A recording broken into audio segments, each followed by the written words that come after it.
call aqui da Gart, vamos começar com a parte econômica, tá? Começando com a parte de cenário internacional, então acho que fevereiro foi um mês em que muito das nossas teses foram desafiadas pelos dados, né? Então, lembrando que a gente estava com uma visão de que o pior da inflação teria ficado para trás e a gente já estava vendo, né, desaceleração nos dados de atividade. Isso fazia com que a gente tivesse uma luz no fim do túnel para o ajuste, né, monetário pelo Fed, e isso daí permitiria, né, continuidade de uma descompressão nos mercados, né? Então, 2023 a gente estava com a visão de ser o ano da descompressão, que em muito era devolver, né, dado que grande parte do ajuste monetário havia sido feito, devolver, enfim, o ano de 2022 foi justamente o ano em que os bancos centrais saíram correndo atrás do rabo, né, indo atrás da inflação, subindo os juros, e aí vieram os dados de fevereiro, né? Começar com payroll, né, que saiu no começo do mês passado, né, e aí até que a gente faz meio que uma historinha, né, olhando atrás de 2 anos, que foi reagindo a esses dados, né. Então, aí tá o payroll, né, que vem uma surpresa super positiva, mas também a gente teve no mesmo dia o ISM de serviços, né, que também mostrou, tinha caído para caramba no mês anterior, voltou tudo, né, mostrou que foi só um ruído o mês de janeiro. Então, isso fez com que a gente já começasse a reavaliar o que estava acontecendo, né? E aí, depois desses dados de atividade, que ao longo do mês, né, continuaram vindo dados mais fortes aí, mas a gente também teve dados mais fortes de inflação, inclusive com revisões para trás, né? Então, é interessante porque, se vocês olharem aí no gráfico da direita, né, aí a gente traz a revisão, tiveram revisões tanto no CPI, né, mas como no PCI. Como o PCI é o indicador oficial do Fed, né, a gente traz aí, olhando o núcleo de inflação, e aí vejam vocês que assim, a dinâmica que a gente imaginava, né, que a gente estava vendo ali na linha azul, né? Desculpa, tá trocado aqui, né? Dados novos, na verdade, são linha preta, tá? Então a legenda tá trocada. Mas, de qualquer forma, assim, a gente imaginava uma dinâmica muito mais benigna, né, até o título da nossa carta esse mês, que até o passado é incerto, né? Então a gente vê uma revisão muito forte, de fato aí mostrando que o trabalho do Fed parecia já estar sendo, né, bem remunerado, né, com dados mais fracos, mostra aí uma dificuldade maior em desacelerar a inflação, tá? E aí eu acho que, assim, dado que a gente teve tantos dados altistas na atividade, como dados de inflação, acho que vale um pouco a gente parar, e é justamente isso que a gente tem feito, tentar entender o que é sinal mesmo, né? O que é ruído. E aí, assim, acho que na parte de inflação existe sim, acho que um sinal de que, dado que agora a metodologia está mais acurada, né, de que vai ser um trabalho um pouco mais duro de desinflação, né, e um pouco bump, né, até como o próprio Paulo colocou hoje, mas da parte da atividade, acho que tem motivos aí para a gente imaginar que possa ter alguma devolução, né? E aí, por que a gente acha isso? Porque a gente teve, né, e aqui é o próximo slide, né, olhando como que é esse slide, né? No final é o desvio da temperatura em relação à média, tá, dos meses, tá? Então, lembrando, dezembro e janeiro, né, são meses de inverno, então você tem bastante neve, etc e tal, principalmente ali quando a gente olha, né, a costa leste. Então, dezembro veio o branco, você estava mais ou menos na média, né, então estava nevando, etc. Mas aí, quando a gente olha janeiro, e fevereiro também, tá, não trouxe aí, mas fevereiro também tem sido um mês atipicamente quente, tá? Então, isso daí mexe muito com os fatores sazonais. Por quê? Porque a atividade é muito impactada pelo clima, né, até pela severidade que a gente vê de nevascas, etc e tal. Isso daí é muito ruim, é ruim para a construção, é ruim para o comércio, né? As pessoas ficam em casa, e a gente teve uma mudança muito forte nesses, tanto janeiro quanto fevereiro, meses atípicos aí, mais quentes. Isso daí, né, dado que o fator sazonal geralmente espera que você retraia a atividade, se está mais calor, as pessoas estão saindo de casa, né, as obras não param, etc e tal. Isso daí pode levar com que a gente tenha esse efeito positivo, né, altista nos dados, mas que isso daí seja muito mais ruído, e aí depois a gente veja que, de fato, a atividade não estava tão forte, foi mais essa questão sazonal.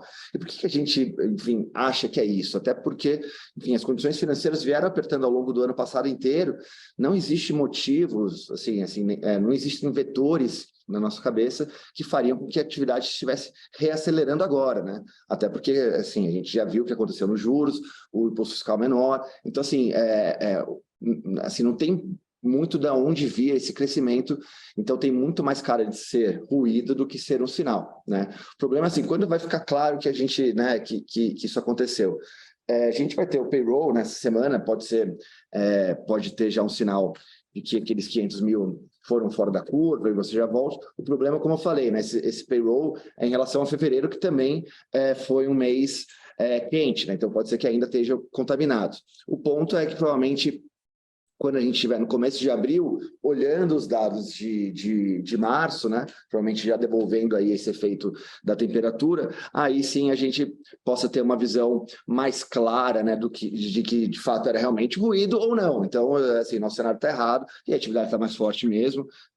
Tenho dificuldade de compreender por que esse cenário aconteceria, mas enfim, pode ser que aconteça e aí você tem uma outra cabeça. O ponto todo aqui que eu estou fazendo ainda que a inflação esteja pior, é muito importante para o Fed entender de fato o que tem acontecido com a atividade, né? Porque seria preocupante se a atividade estivesse, né, esse cenário de no lending, ele, né, não conversa com o cenário de convergência gradual de inflação para a meta. Então, dito isso, né, e aí até pondo um pouco, acho que em perspectiva do que o Powell falou hoje no Congresso americano, ele até abriu a porta, né, para uma alta de 50, né, falando, ó, se os dados assim, né, demandarem, a gente pode voltar a acelerar.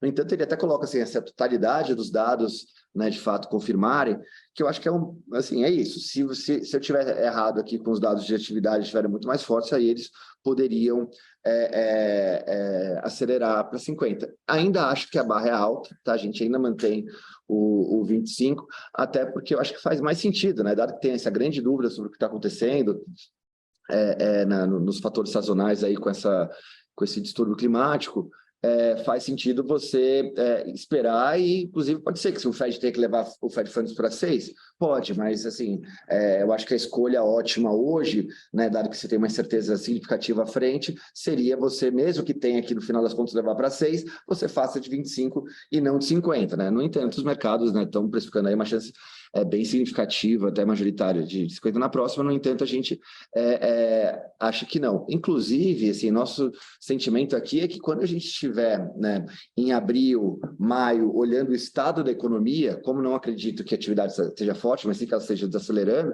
a gente deve ter uma outra temperatura aí, né, e isso daí deve fazer com que, de fato, o ajuste fique mais ao redor de um Fed Fund de 5,5, tá? Não, a gente não muda a cabeça com isso. No entanto, um Fed data dependent, então por isso que a gente vai observar aí os dados para entender o que está de fato acontecendo na atividade. O ponto, acho que mais estrutural aqui do nosso call é que a gente não acha que o nosso cenário para o ano de descompressão ele tenha caído por água abaixo, mas sim que ele tenha tido uma pausa aí. A gente ainda acredita que ao longo do ano isso deva acontecer, basicamente porque a atividade vai sim desacelerar, né? Já deve estar desacelerando, e você deve ver uma desinflação, ainda que gradual, da inflação.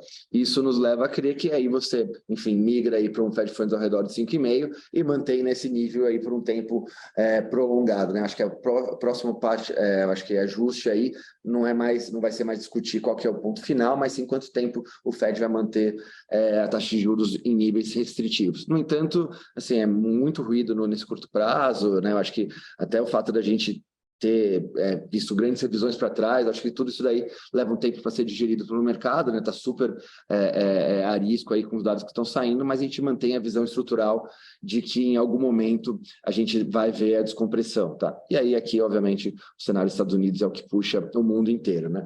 E aí, passando aqui para as outras regiões, né? E aí ficando em Europa e China. Europa também a gente viu, né, uma grande assim, de verdade, tirando o Brasil, né, o mundo inteiro viu uma grande reprecificação aí de juros, né, todo mundo foi meio que a reboque dos Estados Unidos, mas na Europa a gente viu também, assim, uma grande reprecificação de uma taxa final ali do ECB que nem chegava a 3,5, né, no começo do ano, precificado pelo mercado, e que também agora se aproxima de 4 aí no final do ano, né, e aí aqui, assim, obviamente tem um efeito que spillover dos Estados Unidos, mas a gente segue com a cabeça que a Europa, né, ainda está alguns passos atrás nessa briga com a inflação. A gente viu dados de inflação bem ruins lá, né, a atividade que também segue relativamente firme, né, e aí no gráfico da esquerda justamente a gente mostra essa variação da precificação da taxa final para o ECB,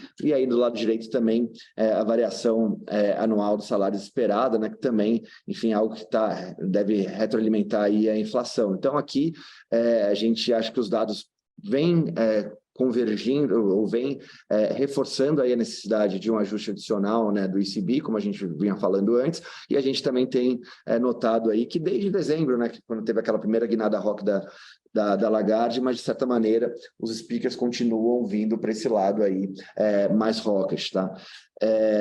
Bom, e então a gente, obviamente que já boa parte do ajuste aí na moneta, né, pelo menos a precificação, né, do ajuste monetário já foi feita, mas a gente acha que isso aqui é muito mais ao contrário dos Estados Unidos, né? Acho que mais justificável e sem aqui eu acho que não tem muito ruído, não, é mais sinal mesmo que a gente viu dos dados, tá? E aí, por fim, para terminar o cenário de China, que, enfim, eu acho que talvez o mercado tenha se colocado, né, um pouco à frente aí, mas o que a gente viu nos dados econômicos, né, é de fato né, uma confirmação do cenário de reabertura, né?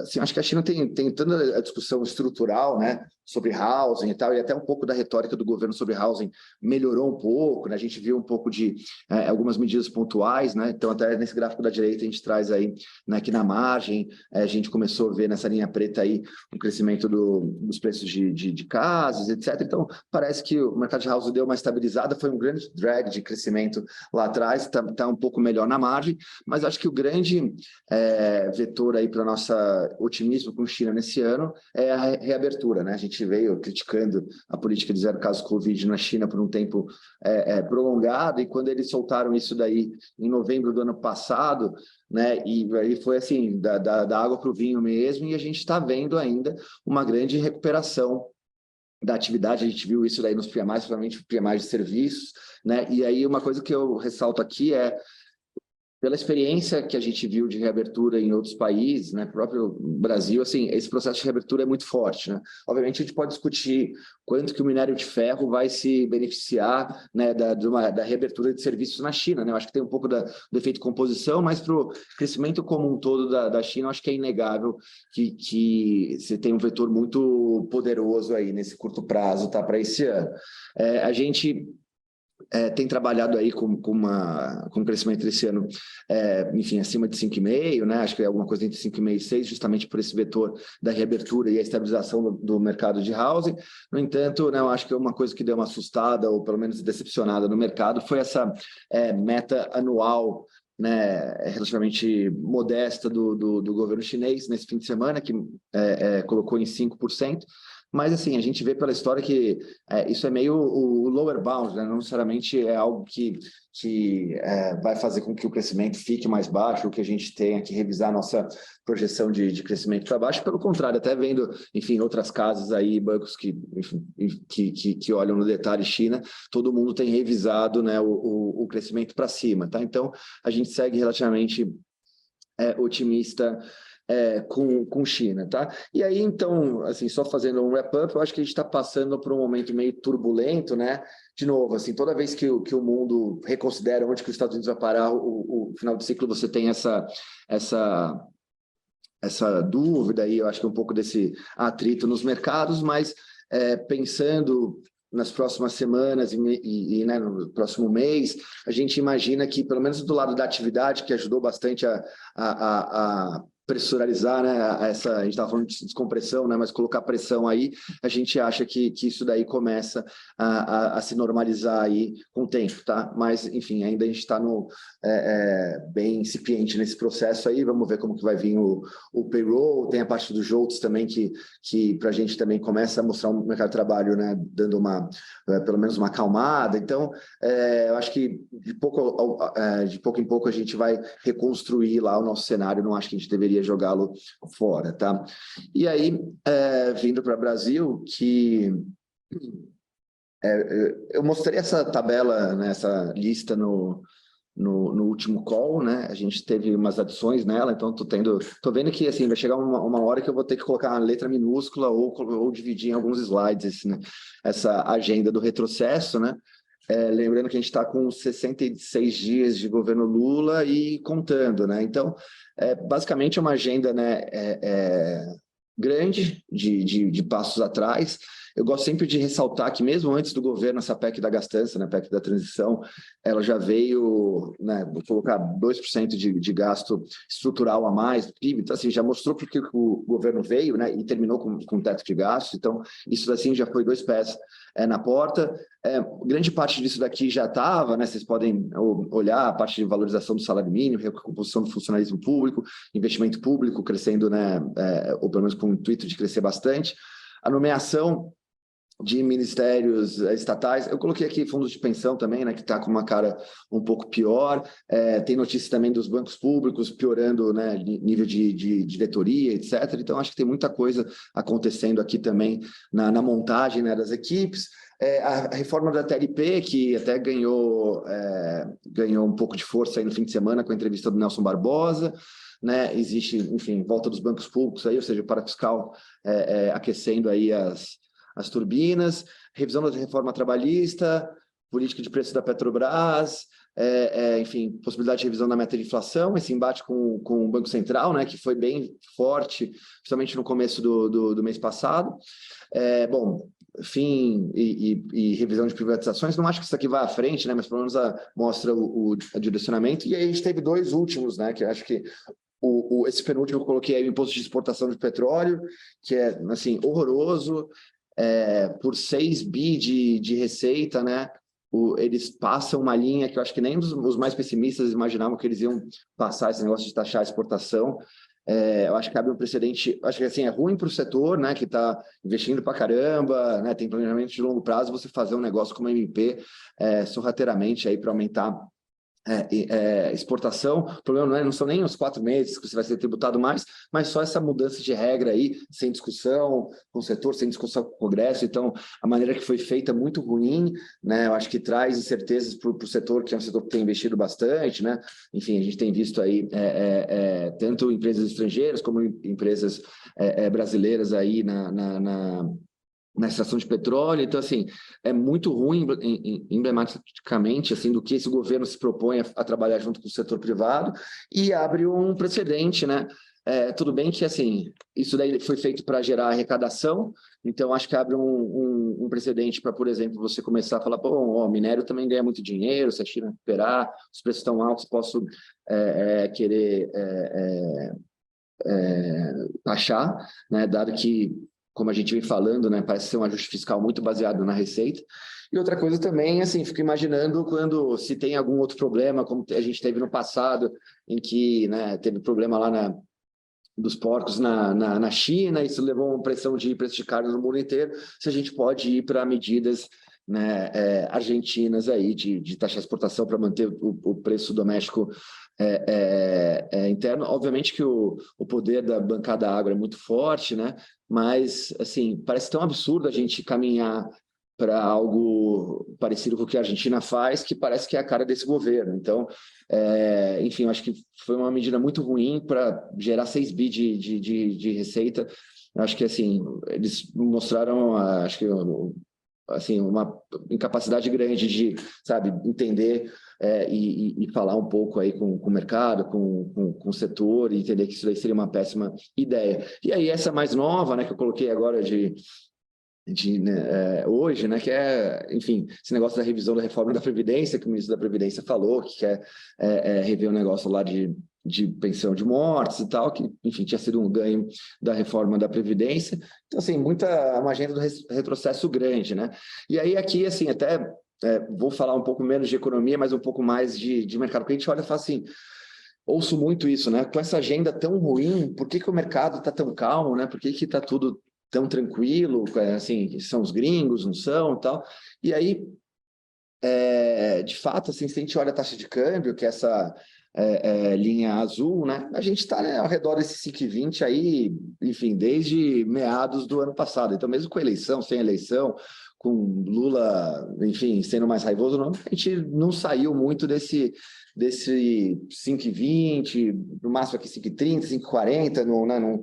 E por que isso acontece, né? E aí é só interessante porque a taxa de câmbio, dado que a gente viu um grande enfraquecimento do dólar global desde novembro do ano passado, ela esconde uma piora, né, que de fato aconteceu.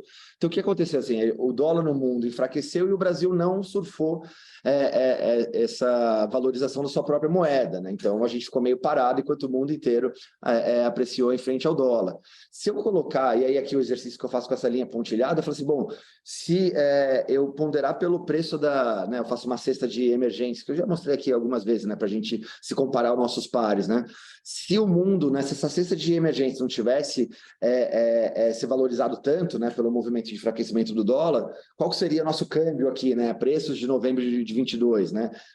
E aí a gente estaria com um câmbio mais perto de 5,60, né? Então, se a taxa de câmbio transparece uma certa normalidade, mas o fato é que lá dentro, né, dado que todo mundo se apreciou, o Brasil tem performado pior, né? Então, assim, de certa maneira, esse ambiente global aí, de que desde novembro, né, o dólar se enfraqueceu, acho que maquia um pouco o que tem acontecido, né, numa precificação, ou pelo menos no pessimismo no mercado com o que está acontecendo, né? Então, assim, as medidas que eles estão tomando não estão passando incólume, né? Mas o fato é que também, assim, a taxa de câmbio, ela acaba sendo influenciada por outros fatores, vou mostrar mais à frente, né? Preços de commodities, a gente tem buffers aí que também ajudam a taxa de câmbio ficar relativamente tranquila, né? É um mundo, de certa maneira, favorável para o Brasil e para sua taxa de câmbio, dado que é um mundo em que o dólar está mais fraco, né? Desde novembro, obviamente ele fortaleceu um pouquinho na margem aí, com esses dados, né, de Estados Unidos, mas o fundo é um dólar um pouco mais fraco, commodities para si, né? China recuperando, e aqui uma taxa de juros, né, super alta.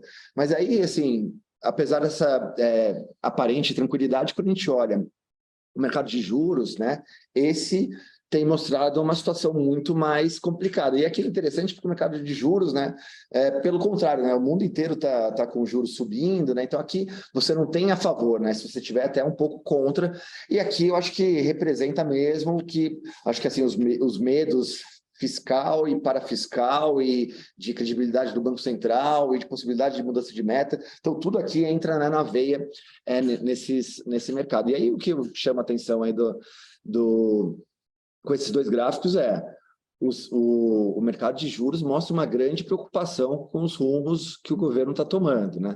E aí eu até peguei esse gráfico um pouco mais longo, até para a gente comparar o que era 2014, 2015, né? Antes daquela grande, né, acho que intensificação que a gente viu da crise, né, com saída do Levi, perda de investment grade, etc. e tal, mas assim, o Brasil hoje, o juro real do Brasil hoje, né, mais longo, né, está aqui perto de 6,5, que é acima até desse período de Tombini, Dilma, nova matriz econômica, né, que a gente teve aqui de um bom tempo entre 2013 e 2015, tá, em meados de 2015.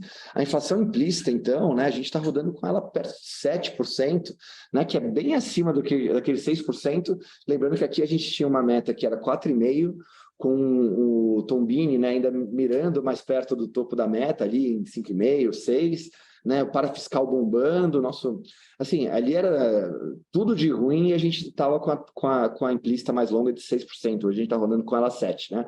Obviamente que quando o Brasil vai para, entre aspas, explosão, né, que é ali a crise que começa no final de julho, quando o governo anuncia que não vai fazer mais o superávit primário, vai mudar né, para um déficit primário, e aí, enfim, começa toma downgrade, aí começa assim a bola de neve, que aí o Levi acaba caindo, enfim, aí começa tudo a dar errado. Mas o interessante é que também era outro mundo, assim, completamente diferente, né? Então, o ambiente externo lá, né, além da gente começar a piorar muito aqui por downgrade, e Levi mudando meta, etc. e tal, a gente tinha um cenário internacional que era extremamente adverso. E aí, por que eu falo isso, né? Voltando aqui para a nossa cesta de EM, né, que no final é Chile, México, Colômbia e África do Sul, que são os emergentes que ainda, né, mais parecidos com o Brasil, que ainda não viraram Argentina ou Turquia, tá? Mas aqui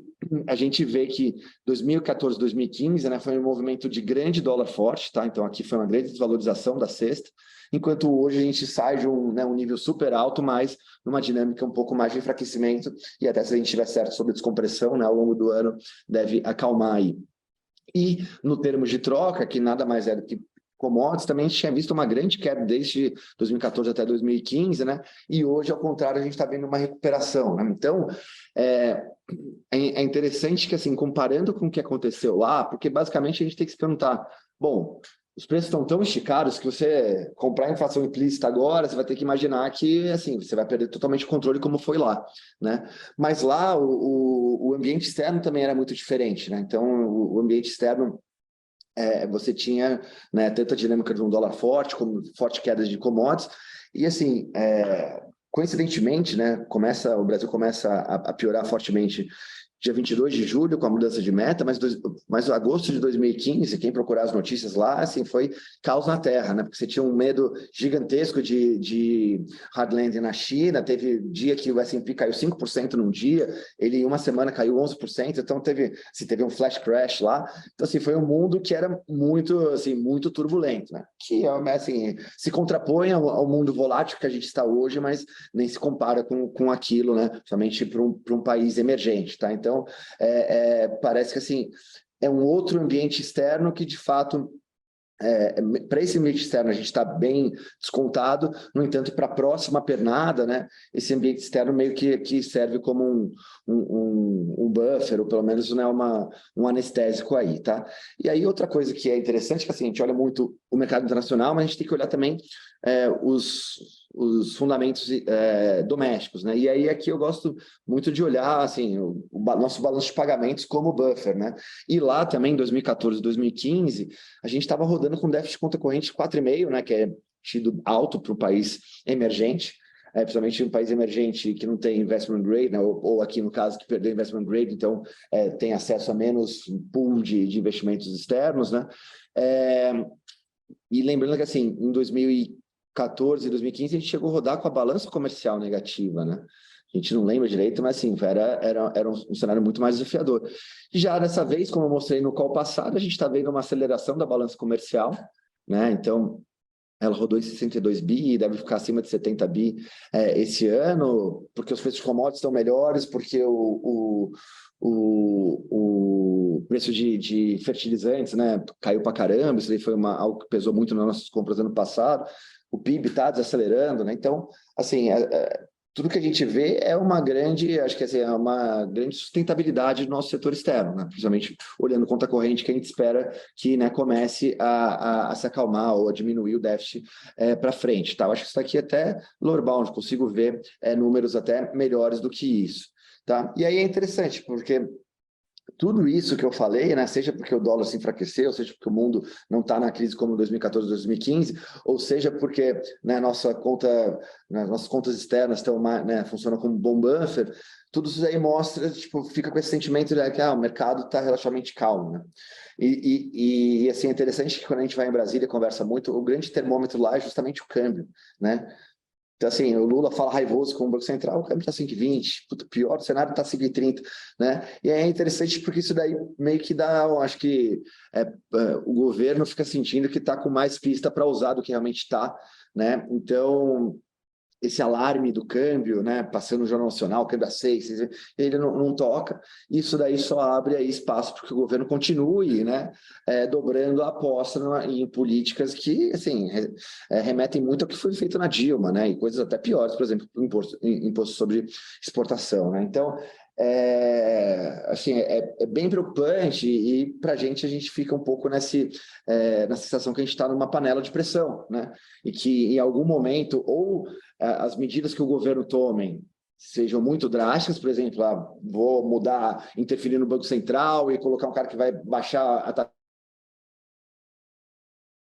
Enfim, o cenário externo mude muito fortemente, ou o Brasil, por uma crise de crédito, pode ter um credit crunch, que não acho que é o cenário, mas pode, enfim, ter uma grande quebradeira, isso daí leva a uma recessão muito profunda, que faça com que o governo, né, intensifique ainda mais os botões que aperte, e isso piora a trajetória de dívida ainda mais, né, porque você vai ter menos receita, enfim, dado que o governo fique com mais medo ainda de recessão, falhou a dado que você não pode subir imposto, então nem por aí vai ser feito o ajuste fiscal. Enfim, tem alguns cenários meio extremos que podem, eu acho que serem catalisadores aí desse processo de piora mais aguda, né? No entanto, parece que a gente está um pouco, né, uma panela de pressão ou um sapo ali cozinhando, né, com medidas bem ruins, tá? E aí, só porque eu falei do Banco Central, não queria deixar de comentar que assim, a gente está numa grande discussão assim, se o Banco Central vai cortar ou não vai cortar juros. E assim, eu trouxe 2 gráficos aí, né? Até porque a gente tinha um call lá atrás de que iria cortar mais rápido, né?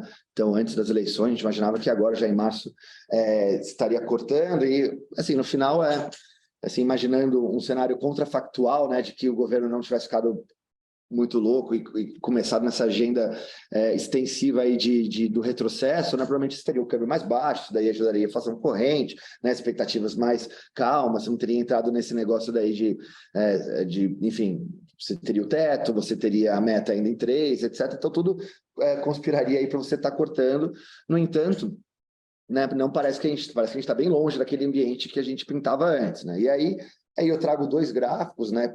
Um primeiro é que já na margem os núcleos de inflação pararam de melhorar, né? Então estou rodando 6, lembrando que a meta é 3, né? Para esse ano é 3,25, mas para a frente é 3. Então, assim, você vai ver a inflação cheia até o meio do ano, bater ali 3,5, alguma coisa muito perto disso, mas, né, a inflação subjacente está rodando em níveis ainda desconfortáveis.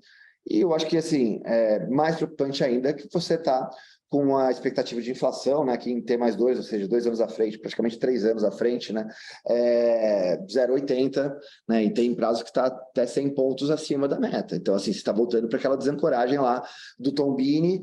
Eu mostrei também as expectativas, as implícitas rodando a 7. Você tem grandes dúvidas sobre o arcabouço fiscal, né, dado que tudo que a gente viu é sobre aumento de gastos, né? Inclusive a PEC que já foi feita, mas você fala o salário mínimo vai crescer com relação ao PIB, vai recompor o salário do funcionalismo, gasto social não pode ter limite, investimento público não pode ter limite, né? Então, assim, o arcabouço fiscal a gente não sabe qual que é, mas a gente sabe que é um arcabouço que é flexível o suficiente para garantir o aumento em termos reais dos gastos, tá? Para isso, você tem, assim, como que esse negócio fica de pé, então você tem que fazer via receita, né? Mas para ter uma dívida que se estabilize, tem que fazer 3 a 4% do PIB de aumento de receita, que a gente sabe que politicamente é inviável. Então, assim, o viés sobre o arcabouço fiscal, por mais que o mercado possa falar, é ok, assim, é de uma dívida que não vai convergir, né? Vai ser crescente à frente, tá? Então, não vai ter essa estabilização. E com parafiscal esquentando motores. Sim, juntando tudo isso daí, por mais que o juro esteja assim muito alto, o juro real, etc e tal, não vejo espaço técnico para um Banco Central que seja técnico para cortar juros. No entanto, sim, existe, né, uma grande pressão sobre o Banco Central e existe essa discussão, inclusive a precificação do mercado de que se possa cortar juros no segundo semestre. Na nossa cabeça, assim, se isso ocorrer, não duvido que ocorra, tá? Mas se isso ocorrer, vai ter que ser lido como algo político e não como, né, o livro-texto econômico, porque, enfim, pelas razões que eu coloquei aí, você não pode... porque o modelo do Banco Central vai chegar perto da meta, eu posso cortar, sendo que, assim, dei uma lista aqui relativamente extensa de motivos pelos quais você não deveria cortar, tá? Então, aqui a gente acaba indo para uma seara mais política aí, e eu acho que se acontecer esse corte, a gente vai ver no mercado também aí, enfim, a curva esticando mais, né? O dólar subindo mais. Então, assim, tem efeitos. Acho que a gente tem que olhar também a possibilidade dos efeitos disso daí sobre os mercados, tá? Mas, enfim, já até me estendi aqui, paro por aqui e passo a palavra para o Calabrese. Tá? Obrigado, Ix. Boa tarde a todos. Acho que você resumiu bem, acho que vale comentar em relação ao mercado externo que realmente os dados de novembro para cá têm surpreendido muito, não só o mercado, surpreendido também os próprios bancos centrais, né? Eu acho que depois do que aconteceu com o payroll de fevereiro, né? de janeiro, que saiu começo de fevereiro, mais indicadores das ASMs que foram muito acima do esperado. Eu acho que assim, o horizonte hoje do mercado é um horizonte de 15 dias, né? Porque a cada 15 dias você tem ou os dados do mercado de trabalho ou os dados de inflação. Depois o mercado de trabalho de novo, inflação de novo, e hoje, falando um pouco do Fed, basicamente ele agora é data dependent total, né? Ele não consegue nem ele ter aí vamos dizer, uma visão do que ele vai ter que fazer. Pouco ele disse o que ele quer fazer, né? Que era tanto é que ele reduziu o juro para 25, foi pego aí com esses dados muito fortes. Hoje falou: se eu tiver que fazer mais, vou fazer. O mercado já voltou a estressar. Então, acho que assim, vejo o mercado leve, no sentido de que, como o horizonte hoje de visibilidade é de 15 dias, o mercado assim, tem trabalhado um pouco alocado, e digo o mercado lá fora, tá? Não é só o mercado aqui. E coincidentemente, essa semana, como a semana passada, assim, normalmente o payroll é sempre na primeira sexta-feira do mês que se inicia, né? O payroll relativo ao mês anterior. A única exceção é fevereiro. Então, a semana passada o mês acabou, fevereiro acabou, o payroll que deveria ser na sexta vai ser na sexta dessa semana. Então, você vai juntar payroll na sexta, inflação já na semana que vem. Você teve o Banco da Austrália ontem, amanhã tem Banco do Canadá, na quinta tem o Banco do Japão, hoje teve o Fed, amanhã vai ter o Powell, né, o presidente do Fed, amanhã tem de novo. Então, uma semana assim com muitos acontecimentos importantes, né? Seja do lado de Banco Central, seja do lado de dois indicadores assim muito fortes que vão decidir, vão definir um pouco aí, acho que o cenário para o Fed também, que acho que, assim como o mercado está esperando esses dados saírem para conseguir definir o que é que ele vai fazer, né? Está muito assim agora, em função de dados, o que traz muita volatilidade a cada vez que sai alguma coisa. Hoje saiu a primeira frase do Powell, que se precisar fazer mais, vai fazer, né? Subir mais do que os 25 que o mercado estava precificando. Isso já mudou toda a precificação, já derrubou bolsa, já subiu o dólar. Então, eu acho que a gente vai ter esse comportamento muito assim em função dos dados, à medida que os dados vão saindo, porque a visibilidade está muito curta, né?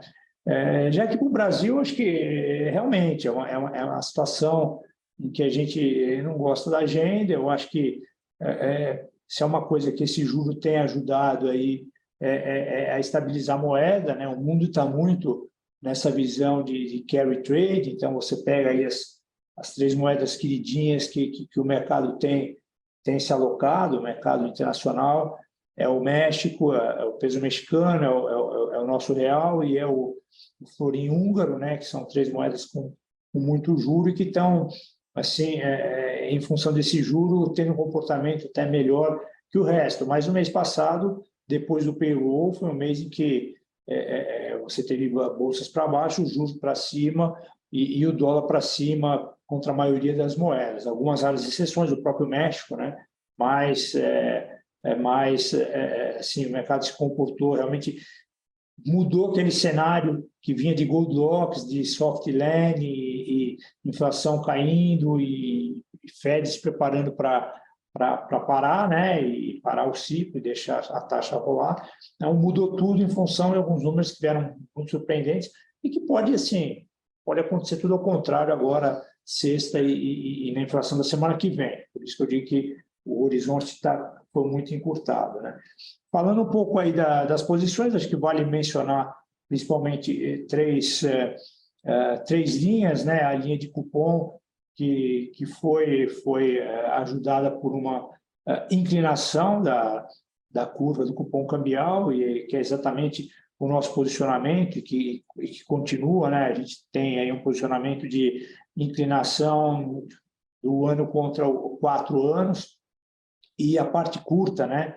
Até mais curta que esse ano, tem sido muito assim, ancorada ou até derrubada para baixo em função do fluxo de spot que está acontecendo. Está entrando muito dólar, e não é mais de compra de estrangeiro para a Bolsa, né, que eles, por enquanto, têm até vendido, passaram a vender, mas tem a impressão que é muito fechamento da safra desse ano, porque o mercado de spot está muito líquido, né? Inclusive, algumas linhas que o Banco Central teve que vender para o mercado no final do ano passado, porque o mercado estava muito seco, ele tá podendo recuperar sem ter que rolar essas linhas, né? Portanto, isso ajudou a estabilizar, deixar a parte curta baixa, a parte longa subiu, acompanhando o mercado lá fora, inclusive, e isso ajudou aí ao resultado da linha de cupom. Basicamente, a posição continua a mesma, né? Uma inclinação no ano contra 4 anos e um flatner lá no fundão de 9,13. Tá? Depois, outra linha que vale a pena comentar é a parte de commodities, e commodities foi basicamente petróleo, né? O petróleo teve um mês aí de performance negativa, acabou caindo quase 3%, apesar, né, a gente, um pouco que a carteira estava posicionada para o trade de China, né, China abrindo, então, commodities performando, bolsa chinesa performando, moedas asiáticas performando, e com esse negócio dessa mudança muito forte nos Estados Unidos, a tese da China também não se materializou, né? Então a gente teve as commodities sofrendo, as bolsas caindo, inclusive a bolsa da China, né? Que a gente tinha, essa era a posição na bolsa, a gente estava vendido bolsa americana, vendido bolsa local e comprado bolsa chinesa. No final, se ganhou na americana e na brasileira, perdeu na chinesa, né? Então, aliás, hoje essa posição, como é que nós estamos em bolsa? A gente desfez a posição de China, a posição dos Estados Unidos se mantém, um pouco menor, e a posição de Brasil também, quando chegou no 105, a gente cortou uma boa parte dela, né? Acho que até pode ser que vá buscar um pouco mais baixo, né? Mas parece que perto dos 100 mil seria aí talvez um nível até de repensar talvez alguma coisa mais comprada taticamente, né? Acho que a bolsa esse ano vai ter que ser muito tático, porque dificilmente é um mercado para ficar alocado com um juro, com um custo de oportunidade tão alto como a gente vai ter esse ano. E a terceira linha aí, que acho que vale comentar, é a parte de taxas lá fora, né, que a gente estava com taxas tomadas em alguns lugares, China e Japão. China ajudou um pouco o resultado, ela efetivamente subiu um pouco, mas pouco ainda, né? Nada se comparado com o que subiram as taxas nos outros países. A gente tinha a posição comprada em inflação americana de um ano, que também andou e ajudou. Japão não saiu do lugar, e vamos ver, tem reunião do Japão essa sexta-feira, embora eu acho que assim, a chance dele mexer, a última reunião do Kuroda, a chance de se mexer naquele controle da curva de juros, acho que é pequena, mas existe, né? Então, acho que se não fizer nada, as taxas não vão sofrer. Se ele mexer na curva, as taxas vão abrir na proporção do que ele fizer, né? Então, acho que aí de novo, uma posição que tem a assimetria. A gente aumentou um pouco essa posição e assim, a cada reunião a gente vai aumentar mais, tá? Porque em algum momento ele principalmente se ela continuar a ficar de lado, ela não tem praticamente mexido essa curva aí, né? Então, acho que quanto maior for a chance de uma revisão desse controle, mais assimétrico vai ficando esse trade, né? E onde a gente perdeu dinheiro foram nas posições aplicadas em alguns países que já tinham parado ou estavam perto de parar. A gente achava que já estava em fim de ciclo, aí, que era o próprio Canadá, o México, principalmente o México foi aí boa parte dessa perda, porque o México surpreendeu, né? Ele estava precificado, o mercado esperava 25, era um pouco o discurso que ia vir mais um hike de 25, veio um hike de 50, ele falou que assim, poderia ter que continuar subindo, então teve um ajuste muito grande aí na curva de juros do México, né? E deu suporte para a moeda, mas a parte de juros aí acabou sofrendo. E Nova Zelândia, né? Dessas posições todas, o que a gente manteve, dessas aplicadas, é só Nova Zelândia, que é uma curva que não está inclinada. Hoje, até em função do que aconteceu com o Banco da Austrália, que foi um pouco mais dove, subiu os 25 que era esperado, mas teve um discurso um pouco mais dove. Nova Zelândia performou um pouco em razão disso também, né? Então, segue aí essas posições. O tomado em China continua, o tomado em Japão também, né?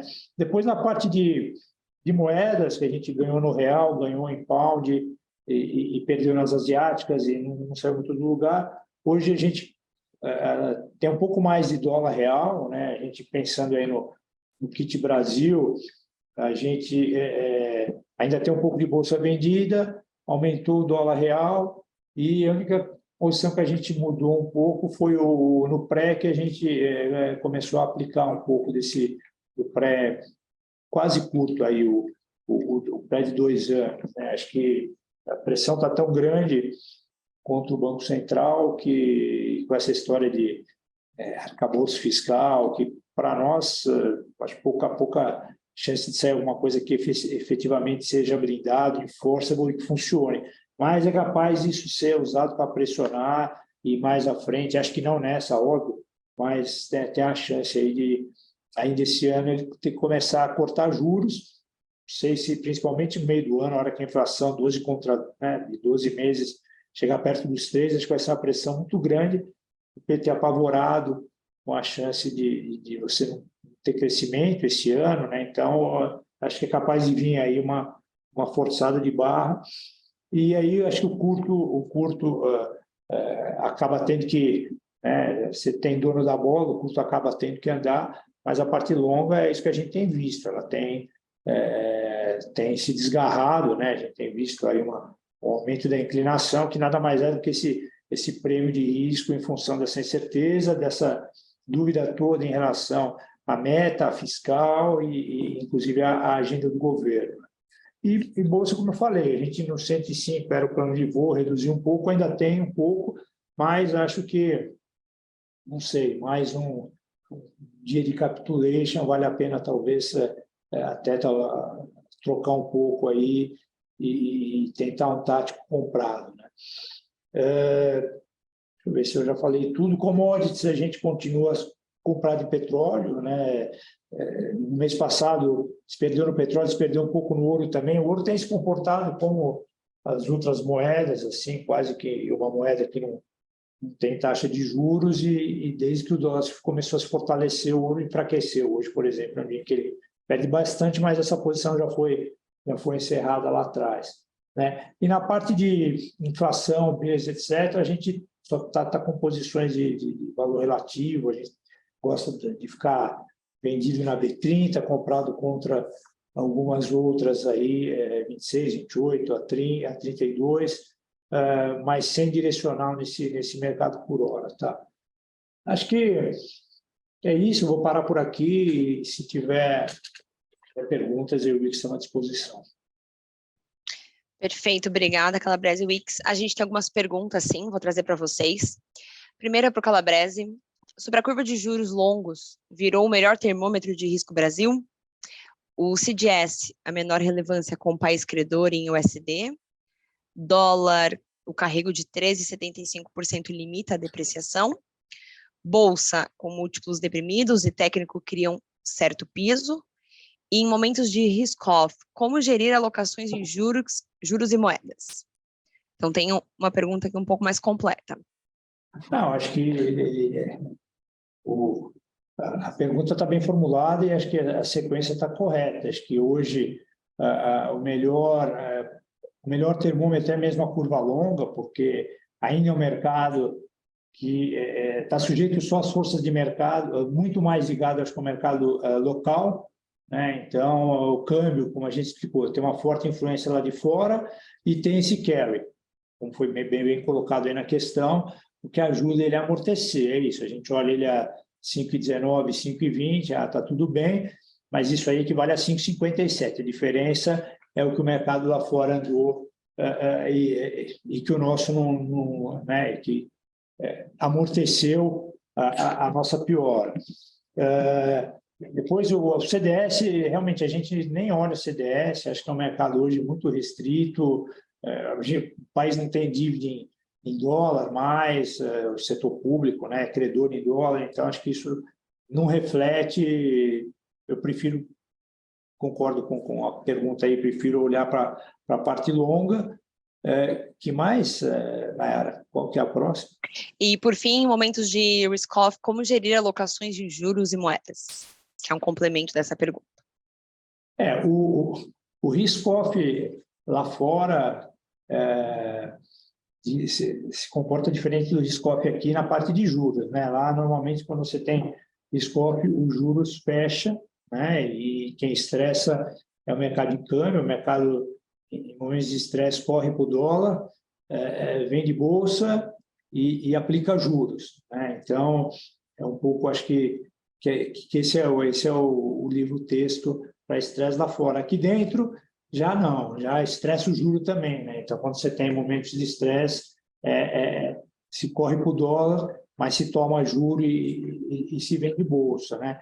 Eu acho que o que acontece quando a gente tem períodos como esse, em que, não digo estresse, mas em que os movimentos são grandes, é muito em função de dados que vão saindo, assim, não é que você tem um grande cenário e vai se posicionar em função desse cenário, não. O cenário ele muda a cada número que sai, inclusive para o próprio FED, para os próprios bancos centrais, né, que estão ali um pouco em dúvida, né? Eles também não sabem se já fizeram demais, se não fizeram de menos, se os dados tiveram esses dados de janeiro, distorções que vão ser compensadas agora ou só mais para frente. Então, eu acho que para lidar com um cenário desse, a gente, por exemplo, tem usado muita opção, principalmente na parte de câmbio, de moedas, isso ajuda bastante, porque você consegue limitar aí eventuais gaps, quando tem um dado muito fora do que era esperado, o mercado já gapeia, já fica difícil fazer o risk management, então a opção te ajuda bastante nisso. Obviamente, tem que ver a estrutura certa para não pagar um prêmio excessivo também, né? Mas acho que seria minha recomendação para esse momento de visibilidade muito curta e mercado muito sensível a dados que vão saindo quase que com frequência. Perfeito. Próxima pergunta que eu tenho para o Wix é como você analisa o atual pulso e nível de confiança das empresas e famílias? O excesso de ruído macro contaminando o micro e vice-versa. Bom, a gente está vendo já as confianças, né, tanto das empresas, como dos setores, como das famílias caindo. Me parece que está começando uma tendência, né, até porque, enfim, tá tudo muito bom e tal, mas as medidas que estão sendo feitas acabam impactando aí setores, etc e tal. Acho que isso daí vai passando para a economia. Eu acho que tem o macro impactando o micro, mas a gente também está vendo o micro impactando o macro, né? Principalmente nesse negócio da Americanas. Estava olhando um pouco os dados da Ambima que saíram hoje, né, com as captações do mercado de capitais, e né, com relação a fevereiro. Fevereiro que foi logo o mês que pegou depois do evento da Americanas, a gente viu uma grande parada no mercado de de títulos privados, né? Então, acho que a gente pode até ter esse micro, e aí, enfim, Americanos foi a primeira, depois saiu Light, acho que começaram a se falar de várias empresas, acho que isso daí deu uma chacoalhada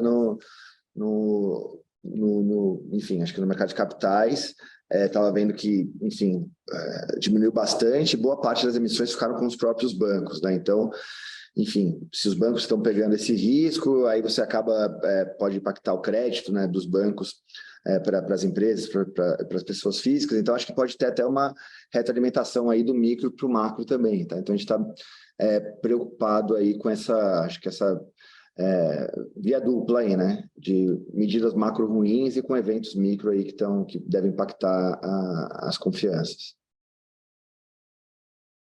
Perfeito. E uma última pergunta aqui, perguntando sobre o que precisa acontecer para a deterioração do câmbio ficar mais evidente.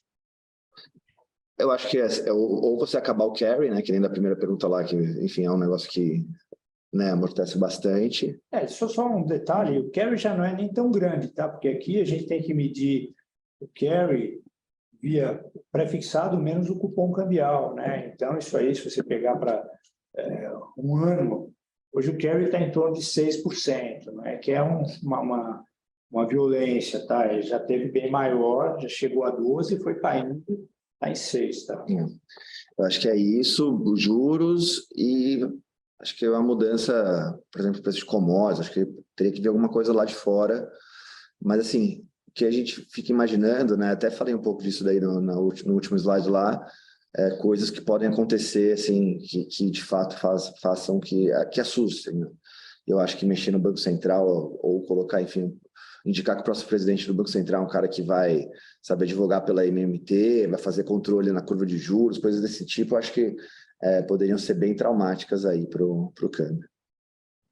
Perfeito. E agora você tem alternativa, né? Então, não adianta o governo forçar a mão do Banco Central, achar que vai conseguir cortar muito os juros, se começar a cortar de uma maneira indevida, não técnica, sim, que não reflita o risco que a gestão tá impondo ao país, o dinheiro vai embora e vai financiar países mais disciplinados, entendeu? Porque agora você tem taxa, você vai financiar os Estados Unidos a 6%, ou comprar um investment grade americano a 7 e pouco. Então, tem alternativa. É isso que, assim, eu acho que pessoas no governo não entendem, né? Acho que o financiamento é infinito, pode-se cortar o custo ou a rentabilidade no voluntarismo, e não por razões técnicas, e isso acaba respingando no câmbio, né? Certinho, perfeito. Não temos mais perguntas hoje. Eu agradeço a participação de todos, nosso webinar mensal. Estamos à disposição, deixei nosso e-mail aqui no chat para vocês, caso tenham dúvidas. A gente está super à disposição para vocês. E nos vemos no próximo webinar. Obrigado, Calabrese. Obrigada, Wix.